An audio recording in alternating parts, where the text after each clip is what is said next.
En fait, il y a beaucoup d'entreprises qui ont fait des projets IA, ils ont mis des millions d'euros, vraiment plusieurs millions d'euros, et à la fin, ça ne sert à rien. C'est parce qu'ils veulent faire l'IA pour faire l'IA. C'est à la mode, on en fait. On s'assoit dans un bureau. Allez, Mike, tac, tac, tac, il faut qu'on fasse de l'IA. OK, il y a ceci, on achète. Non. Moi, c'est ça qui m'a fait peur. Qui me fait peur. J'ai vu, ça c'est dans les entreprises. Dans les usages quotidiens, je vais dans les entreprises, je travaille aussi avec les équipes data. Je vois parfois des gens, ils sont sur un ordinateur, ils sont sur un outil comme ChatGPT. Tu t'approches, ils ferment l'ordinateur. Ils n'assument pas. C'est-à-dire que soit ils n'assument pas qu'ils utilisent ChatGPT, soit ils ont même peur, je ne sais pas. En tout cas, c'est bizarre. Aussi, j'ai vu des gens comme ça, sur leurs ordinateurs, ils travaillent, ils prennent un document sensible, très important de l'État, ils donnent à ChatGPT.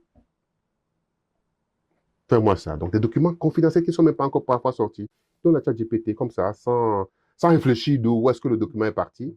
Et ChatGPT analyse le document, leur fait un retour. Ils sont contents.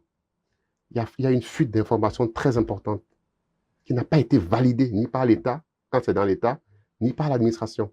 Donc ça me fait peur. Donc si je résume, ce qui me fait peur, c'est trois choses. C'est déjà l'usage de l'IA en entreprise.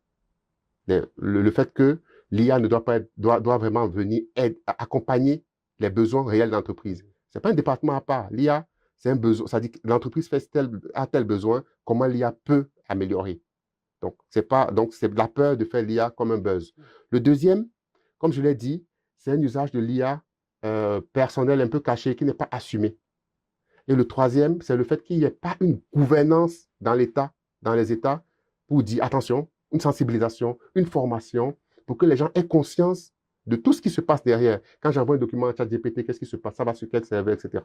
Qu'est-ce que je peux envoyer? Sinon, quelle politique on va faire pour avoir une IA interne, souveraine, par exemple au Bénin ou dans telle entreprise, ainsi de suite? C'est toutes ces peurs-là qui m'ont fait déjà écrire le livre, mais surtout créer la plateforme aussi.